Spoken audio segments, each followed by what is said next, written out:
80%. That is the number Anthropic disclosed in June 2026, the share of merged code that Claude had written. But the number is not the story. The story is what was happening underneath it. These agents were not just writing code and waiting for a human to check it. They were catching their own errors, fixing them, and looping back through the work until it was done right, all before a single human ever looked at the output. Most people heard the statistic and moved on. They missed the mechanism entirely. Welcome to O6, the #1 AI agent channel. Every week, we break down the architectures and systems that are quietly reshaping how AI actually works in production. And by the end of this video, you'll understand the one component that determines whether a self-correcting agent actually works or just confidently produces the wrong answer. The answer is not what most builders expect. Here is the problem that loop engineering was built to solve. The traditional model of AI assistance put a human in the middle of every single step. You gave an instruction. The agent executed it once. You reviewed the output. You gave the next instruction. It worked fine at small scale. It completely breaks when an agent is making thousands of decisions a day across dozens of tasks. The human cannot keep up. The agent moves faster than any review cycle can follow. One missed error does not stay contained. It propagates through every step that comes after it, compounding into a failure that started small and became expensive. Most operators accept this as the cost of doing business. They hire more reviewers. They build more monitoring dashboards. They restart failed processes by hand. What they do not realize is that there is a different architectural model available, one where the agent runs the full evaluation and correction cycle on its own, and the human steps back into a design role instead of a supervision role. Companies are already running this in production. Here is how it works. Loop engineering is not about writing better prompts. That distinction matters more than it sounds. The old model was about craft, sharper instructions, more precise constraints, better phrasing. The new model is about architecture, designing the verification layers, the retry logic, the goal structure, and the exit conditions that allow an agent to operate without handholding. Anthropic engineers described the shift as moving from writing prompts to designing autonomous agent workflows. Claude Code and Codex both shipped with loop engineering patterns built in by 2026. The core cycle is simple. Receive a goal, attempt execution, check the result against the goal, retry if it fails, stop when it succeeds.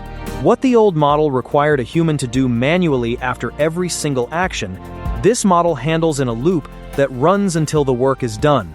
It is the same difference as between electrifying a steam-powered factory and redesigning the factory from scratch for electricity. One runs the old system a little cheaper, the other captures the full gain. The system has 5 components, and leaving any one of them out breaks the whole thing. The first is goal definition.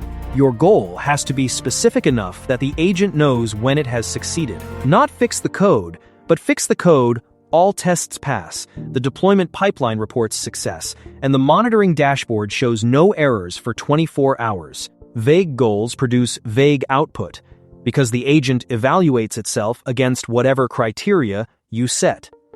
The second is tools, code execution, file read and write, web search, shell commands, API calls.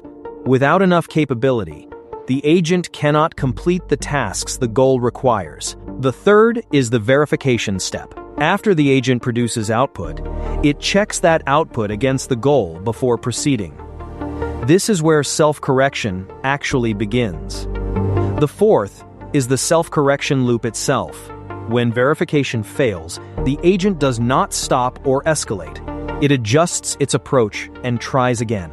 This recursive retry is what separates a self-correcting agent from a one-shot prompt execution. The fifth is the exit condition, the defined criteria for when the loop terminates. Without it, the agent does not know when to stop. Claude Code implements this through the /goal command, which verifies each turn so the agent cannot fake the finish. Research on the reflection pattern confirms it. Agents that review and refine their own output consistently outperform those that do not. Now, here is the mechanism inside the loop that makes it actually reliable. It is called the maker-checker split. One agent does the work. A separate verification agent independently checks the output against the goal conditions. The maker cannot proceed until the checker approves. The reason this matters is the most common failure mode in autonomous systems. An agent reporting success when the work does not meet the goal, because nothing is stopping it from doing so. Without independent verification, the agent has no structural reason to catch its own mistakes. The checker is designed to be independent of the work logic by construction. It evaluates against the goal, not against what the maker claims it did. Think of it as a quality control checkpoint on a manufacturing line, not a manager looking over shoulders. The checkpoint does not trust the worker to catch their own defects. It runs its own inspection. This is the accountability structure that the old model filled with human oversight, rebuilt as architecture instead. When you implement this in production, the sequence looks like this. Define the goal with measurable success criteria first, specific enough that the agent knows exactly when it has crossed the finish line. Then give the agent the tools it needs to actually do the work. Then build the verification gate that checks output against the goal before each step proceeds. Then set the retry mechanism so that when verification fails, the agent adjusts and attempts again. Then define the exit condition so the agent knows when to stop. In production environments, common reliability patterns include heartbeat monitors that detect stalled agents, checkpoint and restart logic that resumes from the last verified good state, and supervision trees that restart failed processes automatically. For Claude, loop engineering with /goal for verification, skill.md files to define agent behavior, and maker-checker splits for quality gates. The core concepts translate to Gemini and other providers as well. So here is the answer to the question we opened with. The one component that determines whether a self-correcting agent actually works or confidently produces the wrong answer is how precisely you defined the goal. The verification gate is only as good as the criteria it checks against. Poor goal definition creates a seductive failure mode where the agent succeeds at the wrong thing. The checker approves it, and a wrong output gets deployed with full confidence. The architecture does its job. The gate does its job. The result is still wrong. That is the moment where human judgment is irreplaceable, not in reviewing every action, but in designing the goal, building the gate, and setting the criteria. Loop engineering changes the human role from micromanager to architect. You stop directing every move and start designing the system that does. Now you know why. Anthropic's 80% number was never really about Claude's writing ability. It was about the verification architecture underneath it. The organizations building this now are not optimizing for today. They are building for the next 3 years, when the gap between agents that self-correct and agents that require constant supervision will compound into something that cannot be closed quickly. What would you most want to see us break down next?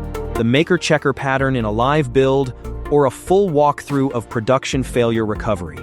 Drop it in the comments. And if this is the kind of architecture content you want more of, subscribe. This channel exists for builders who want to stay ahead of it.